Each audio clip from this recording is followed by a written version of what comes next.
Hey, what's up YouTube? Welcome back to my channel. And today we will be unboxing this Bluetooth headset from Edifier.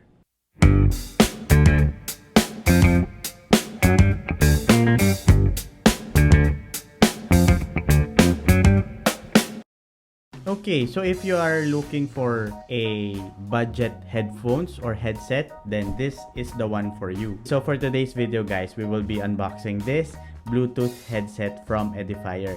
So specifically, this is the W600BT headset.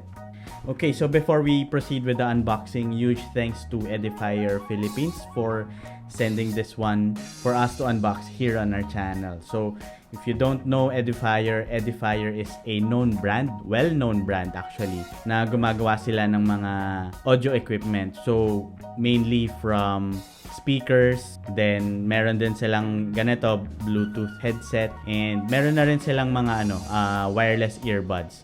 So if you don't know Edifier, I'll provide a link in the description down below so you could check them out. Okay, so before we proceed, if hindi ka pa nakasubscribe sa channel ko, please click on the subscribe button and click nyo rin yung notification bell para updated kayo for all the videos na i-upload ko. So let's do the unboxing. So in front, we can just see the Edifier logo and then the headset itself or headphones. So what I got is the color gray one. So it says here it's W600BT, and then on the side specifications niya lang, and then opening it lang, it's very straightforward. We can see that it comes with 3.5mm jack.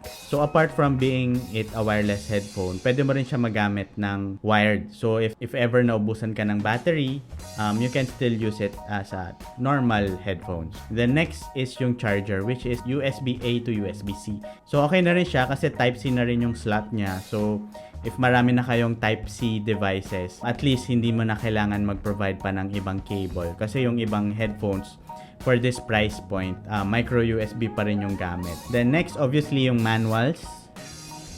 And then the headset itself. Okay, so next, pag-usapan natin yung design. So it has a minimalist design. Actually, 3 buttons lang yung meron dito. So very straightforward. And then parts of it is plastic na. So the plastic naman na ginamit dito is hindi siya mukhang cheap and hindi siya feel na cheap. Actually, mukha siyang premium na plastic na ginagamit sa mga high-end na headphones na may plastic material. And then gusto ko rin yung accents niya na from gray, merong part na may silver sa gilid. So, nakakadagdag siya ng premium effect. And then, yung ear cups niya, it feels soft and very comfortable. Yung foam naman niya is hindi siya matigas, hindi rin siya sobrang lambot. So, sakto lang. Okay, so next, we're gonna talk about the specifications. So, this one, ginagamit niya na yung Bluetooth 5.1.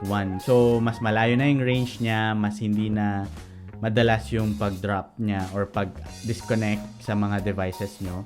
And from this price point, sobrang sulit na yung Bluetooth 5.1. And then, it also has 30 hours playtime. So, hindi ko pa na-try maubos yung 30 hours kasi kakakuha ko lang siya and then tinesting ko na agad. Pero, comment down below if you want a detailed review of this Bluetooth headphones. And it is using a 40mm driver. And then, it can connect up to 2 devices. And then, last but not the least, kahit na Bluetooth or wireless headphones to, meron pa rin siyang 3.5mm jack. So, pag naubusan kayo ng battery, pwede mo pa rin siyang magamit. Okay, so let's talk about yung impression ko about this.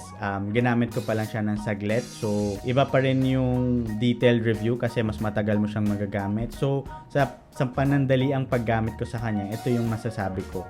So, in terms of the design or yung color niya, okay yung color niya for me. Ang ganda pa nung accents nung silver niya, silver and gray. So, parang nakaka-social tignan. And then, very minimalist.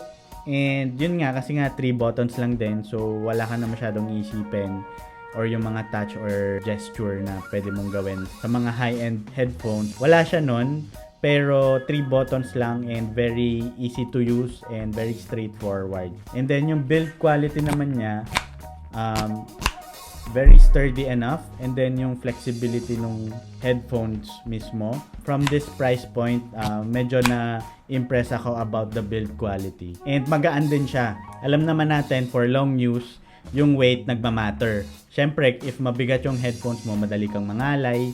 But this one, dahil magaan siya, very lightweight, hindi ka ganun ka mangangalay for long use. I think baka hindi mo nga ma-feel na may headphones ka.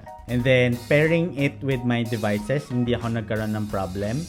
So, I am using a MacBook Pro, iPad, and the iPhone. So, wala naman akong problem in terms of connecting to those devices. So, hindi ko pa lang na-try is mag-connect sa Android or PC. Okay, so let's proceed naman with the sound output. Kasi, syempre, yun yung pinaka-importante sa lahat kung okay ba siya.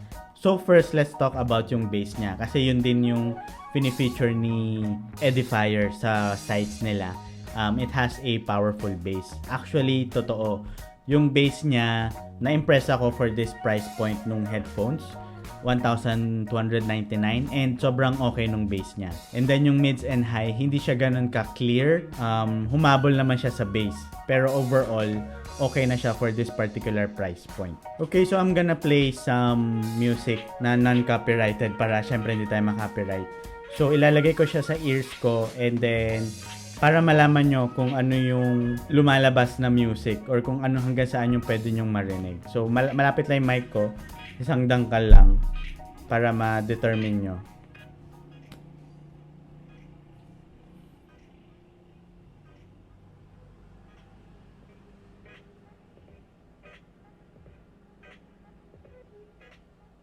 Okay, so yun, tinry ko at full volume and kasi 'di ba minsan pag headphones and naka full volume, yung mga kasama mo naririnig pa rin.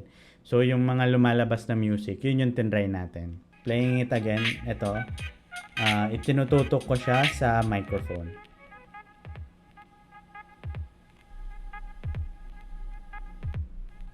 Actually, wala lang kasi syempre iba pa rin yung actual.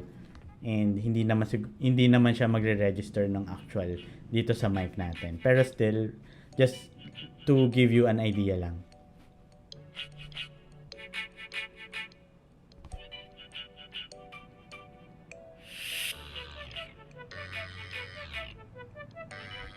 Okay, so my overall verdict for this W600BT headphones from Edifier is sulit siya. So based from the specs niya, Bluetooth 5.1, panalo ka na doon. Pwede rin siyang wired, so may 3.5mm jack kahit na wireless, so okay din yon. So it can connect up to 2 devices. And then lastly, okay yung bass niya.